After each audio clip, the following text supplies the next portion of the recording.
రాజన్న సిరిసిల్ల జిల్లా నుండి Periyar Q news. జై తెలంగాణ, జై జై తెలంగాణ.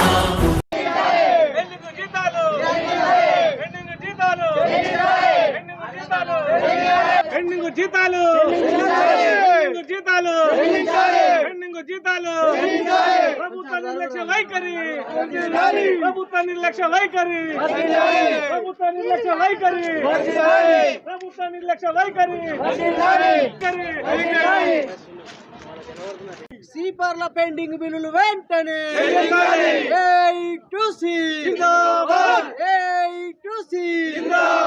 సీపర్ల పెండింగ్ బిల్లులు వెంటనే బిల్లులు వెంటనే 6 నెలల పెండింగ్ బిల్లులు వెంటనే 6 నెలల పెండింగ్ బిల్లులు వెంటనే 6 నెలల పెండింగ్ బిల్లులు వెంటనే పెండింగ్ బిల్లులు చెల్లించాలి, పెండింగ్ జీతాలు చెల్లించాలి, పెండింగ్ జీతాలు చెల్లించాలి, ఉద్యోగ భద్రత కల్పించాలి, ప్రభుత్వ ఉద్యోగులుగా గుర్తించాలి, 4వ తరగతి ఉద్యోగులుగా గుర్తించాలి, 4వ తరగతి ఉద్యోగులుగా.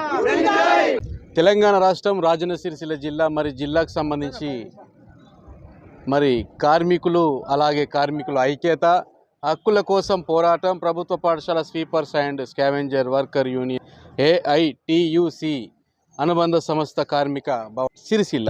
మరి ఇక్కడ ప్రభుత్వ పాఠశాలల్లో పనిచేసే కార్మికులు ఎర్రటి ఎండలో ఎందుకు నిలబడవలసి వస్తుంది తెలుసుకుందాం. చూస్తున్నాం మరింత సమాచారంతో. జై హో భారత్. సార్, ఇప్పుడు రేవంత్ రెడ్డి ముఖ్యమంత్రి గౌరవనీయులు అధికారంలోకి వచ్చిన తర్వాత సీపర్లకు ఛాలెంజర్లకు పిల్లల విద్యార్థుల సంఖ్యను బట్టి జీతాలు ఇస్తానని చెప్పిండు. జీతాలు ఇస్తానని చెప్పి 7వ నెలల జీవో తీసి ఇప్పటి వరకు సుతం కార్మికులకు జీతాలు లేవు, కనీస వేతనాలు లేవు. ఆ 45 రోజుల జీతం వేసి ఆ జీతంలకి వీళ్ళకి వచ్చినటువంటి జీతం, ఆ జీతంలో కొంత సార్లు ఏమంటారంటే మళ్ళీ వీళ్ళకి వచ్చిన బడ్జెట్, వీళ్ళకి వచ్చిన జీతాల డబ్బులను వాలంటీర్ టీచర్లకు ఇవ్వడం కోసం ఉపయోగిస్తూ ఉన్నారు. వీళ్ళకి వచ్చిన డబ్బులు సుతం వీళ్ళకి సక్రమంగా పంపిణీ జరుగుతలేదు. వీళ్ళకి వచ్చిన డబ్బులు సుతం ఇప్పటి వరకు సుతం ఆ 45 రోజుల డబ్బులు సుతం ఇంకా అందరికి రాలేదు. ఆ సార్లు కాలయాపన చేస్తూ ఉన్నారు. ఇక ప్రభుత్వం సుతం మరి ఇట్లా మాకు 7 నెలల నుండి 6 నెలల నుండి జీతాలు రాకపోతే మరి మా కుటుంబాలు ఎట్లా పోషించుకోవడం, మేము ఎట్లా బతకడం అని చెప్పి ప్రభుత్వాన్ని మేము ప్రశ్నిస్తూ ఉన్నాం. మాకు రావాల్సినటువంటి బకాయి జీతాలు వెంటనే చెల్లించాలి, మాకు ఉద్యోగ భద్రత కల్పించాలి, ప్రభుత్వ ఉద్యోగులతో సమానంగా ఆశా వర్కర్ల అంగన్వాడీలాగా మాకు సుతం డ్రెస్ కోడ్ ఇవ్వాలి, మమ్మల్ని సుతం ప్రభుత్వ ఉద్యోగులుగా గుర్తించి మాకు ఐడెంటిటీ కార్డులు ఇవ్వాలి. ఈ ప్రభుత్వం మమ్మల్ని శ్రమదోపిడికి గురి చేస్తూ ఉన్నారు. పొద్దున 6 గంటల నుండి సాయంత్రం 6 గంటల బల్లెల్లో బడులు శుభ్రత చేస్తూ, టాయిలెట్లు షాప్ చేస్తూ మేము ఇవాళ విద్యార్థుల సంఖ్య పెరిగిందంటే ఇవాళ మేము పని చేయడం మూలంగానే బళ్ళు శుభ్రంగా ఉంటున్నాయి, బళ్ళు నాణ్యతగా ఉంటున్నాయి. ఇవాళ విద్యార్థుల సంఖ్య పెరుగుతూ ఉన్నది కనుక ప్రభుత్వ బడులు బాగుపడాలంటే ఇవాళ స్వీపర్ల ఛాలెంజర్స్ను వాళ్ళ శ్రమను గుర్తించాలి, వాళ్ళ కనీస వేతనాలు అమలు చేయాలని చెప్పి ప్రభుత్వాలను మేము డిమాండ్ చేస్తూ ఉన్నాం.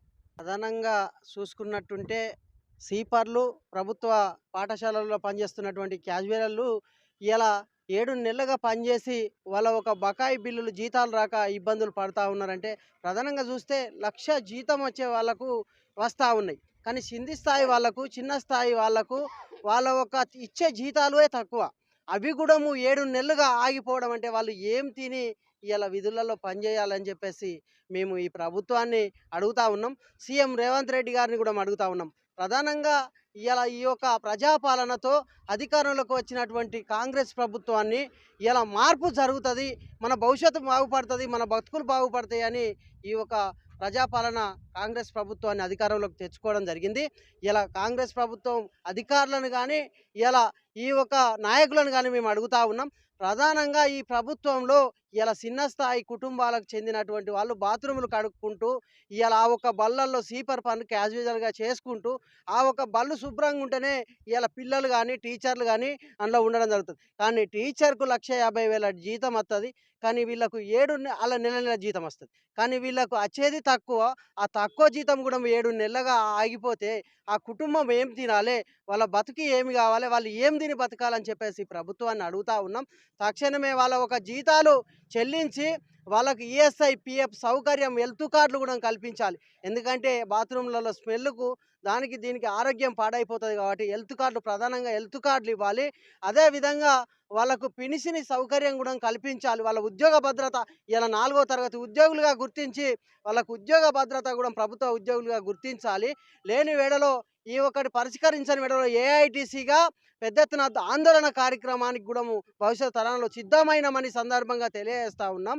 లేని వేళలో ఇలా జీతాలు పెండింగ్ జీతాలు మాత్రం తక్షణమే చెల్లించని వేళలో ఊకోమని కూడా ఈ సందర్భంగా తెలియజేస్తూ ఉన్నాం. అదేవిధంగా వీళ్ళకు విధులలో మరణించిన వారికి కూడా ప్రమాద బీమా సౌకర్యం కూడా కల్పించాలి. అదే ఈ ప్రభుత్వం ఏదైతే ఎలక్షన్ మేనిఫెస్టోలో ఉద్యోగాలు భర్తీ చేస్తామన్నాయి కూడా ఇలా పూర్తి స్థాయిలో ఉద్యోగ భద్రత కూడా చేయని వేళ పెద్ద ఎత్తున ఆందోళన కార్యక్రమం చేస్తామని ఈ సందర్భంగా తెలియజేస్తా ఉన్నాం. ఇప్పుడు ఇన్ని రోజులై మాకు పైసలు అచ్చులు లేదు. పిల్లలు బాత్రూమ్ పోతే సుతా కడగాల్సి వస్తుంది. మాకు బాగా ఇబ్బంది అవుతుంది సార్. మీరు దయచేసి ఉన్నోళ్ళం ఉన్నాం లేనోళ్ళం ఉన్నాం బాంచను ఆ 7-8 నెలలు మాకు జీతాలు రాక జీతాలు చెల్లించలేవు. ఒక్కొక్కసారి అయితే చిన్న చిన్న పిల్లలు స్కూళ్ళలోనే పోతుండ్రు. ఊడ్చి ఎత్తిపోసుడు మాకు రోగాలు వస్తున్నాయి సార్. మాకు ఏదన్నా ఒకటి చేసి మాకు జీతాలు ఇవ్వాలి. బాంచను కాలు మొక్కుతా. సార్ మాకు పైసలు ఇస్తారు. ఎన్ని ఇస్తాడు? 1000 ఇస్తాడు. మళ్ళీ ఇక ఇప్పుడు అడుగుతుంటుండు బళ్ళు పొందేదాకా మీకు వాళ్ళకొక కొత్త అని చెప్పిండు. గౌరవనీయులైన ముఖ్యమంత్రి రేవంత్ రెడ్డి గారు ఈ జీవో తీసినప్పుడు ఏం చేసిండంటే, ఈ జీవో 30 మంది ఉంటే 3000, 30 మంది పైన ఉంటే 6000, 100 మంది పైన ఉంటే 8000, ఇంకా 200 పైన ఉంటే ఇట్లా 12000, 15000 ఇట్లా విద్యార్థుల సంఖ్యను బట్టి జీతాలు ప్రకటించిండు. ప్రకటించిన తర్వాత ఆ జీతాలు నేరుగా కార్మికుల ఖాతాలలోకి వస్తలేవు. మళ్ళీ అదేం చేస్తాను, అక్కడ ఉన్నటువంటి హెచ్ఎం, అక్కడ ఉన్నటువంటి అమ్మ ఆదర్శ కమిటీ చైర్మన్, హెచ్ఎం జాయింట్ ఖాతా, ఆ జాయింట్ ఖాతాలో తీసుకొచ్చి వాళ్ళు ఎప్పుడు తీసుకొస్తారో ఎప్పుడు ఇస్తారో మాకు మాత్రం పైసలు, ఇప్పుడు వీళ్ళకు రావాల్సిన పైసలు మళ్ళీ మేము వాలంటరీ టీచర్లకు ఇస్తామంటారు. మరి వాలంటరీ టీచర్ల కోసం వచ్చినాయి ఆ పైసలు, మళ్ళీ సీపర్లకు ఛాలెంజర్లకు వచ్చినాయి ఆ జీతాలు. మరి సార్లు సుతం ఏం చేస్తారు, వీళ్ళకి వచ్చినటువంటి బడ్జెట్ బడి మెయింటెనెన్స్ కోసం ఖర్చు పెడతారా? అది సమాధానం కావాలి. మరి కార్మికులతోటి శ్రమ దోపిడీ చేయించుకుంటా ఉన్నారు. 8 నెలల నుండి వాళ్ళ జీతాలు రాక ఇప్పటికి సుతం వాళ్ళకి ఒక్కొక్కరికి ₹1 సుతం జీతం రానోళ్ళు సుతం ఉన్నారు ఇలా. అంటే మరి వాళ్ళ కుటుంబాలు ఎట్లా పోషించుకుంటారు, వాళ్ళు ఎట్లా బతుకుతారు? ప్రభుత్వానికి తెలియదా? ఒకటే మేము ప్రభుత్వానికి చెప్తాల్చుకున్నాం, నేరుగా కార్మికుల ఖాతాలలో జీతాలు వేయాలి, లేదా మేము సమ్మెకి వెళ్తాం, పెద్ద ఎత్తున అసెంబ్లీ ముట్టడిస్తాం. ఒకటే ఈ ప్రభుత్వాలు మాకు మేము కష్టం చేసేది మేము మళ్ళీ సార్ల ఖాతాలో వేసుడు, అమ్మ ఆదర్శ కమిటీ ఖాతాలో వేసుడు మమ్మల్ని ఇబ్బంది అవుతుంది. అట్లా కాకుండా మా ఖాతాలలో జీతాలు వేయాలని చెప్పి మేము ప్రభుత్వాన్ని డిమాండ్ చేస్తా ఉన్నాం. చాలా సంవత్సరాల నుంచి మా అమ్మ పనిచేసింది 15 సంవత్సరాల నుంచి, కాబట్టి 3000 రూపాయలే. అంతకుముందు కూడా 2000 ఇచ్చిర్రు. మా అమ్మ 15 సంవత్సరాల నుంచి చాలా బాధపడ్డది. ఇప్పటికి కూడా ఆమెను డివో సార్ వచ్చి ఆమెను రిటైర్మెంట్ చేసిండు. ఆమె కూడా చాలా బాధపడుతుంది. మరి ఆ ప్లేస్లో నన్ను ఉంచిర్రు, గవే 3000 ఇస్తుర్రు. మరి చాలా గరీబ్ పరిస్థితి. మరి ఇక్కడ ఉన్న నాతో పనిచేసే వాళ్ళకు కూడా చాలా బాధాకరం ఉంది. మరి ఇంకొక నెల అయితే మన స్కూల్ బంద్ అవుతుంది. ఇక నుంచి కూడా జీతాలు వేయాలని మరి కలెక్టర్ గారికి మరి పై వాళ్ళకి అందరికీ తెలియజేస్తున్నాను. మా బాధ పొద్దుగాల 6 గంటలకు పోతే మళ్ళీ మీ సాయంత్రం 5 గంటల దాకా అక్కడనే ఉంటున్నాం. మేము ఇంటికి పోతా అంటే కూడా మాకు రాణిస్తలేరు. మాకు ఎటువైనా ఇబ్బందే ఉంది.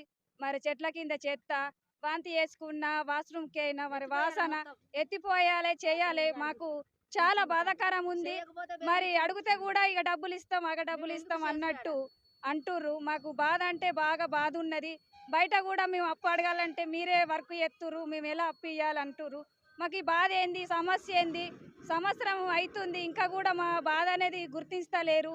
ఇక మీకే తెలియాలి. మరి ఇస్తా అంటారా ఇయ్యంటారా?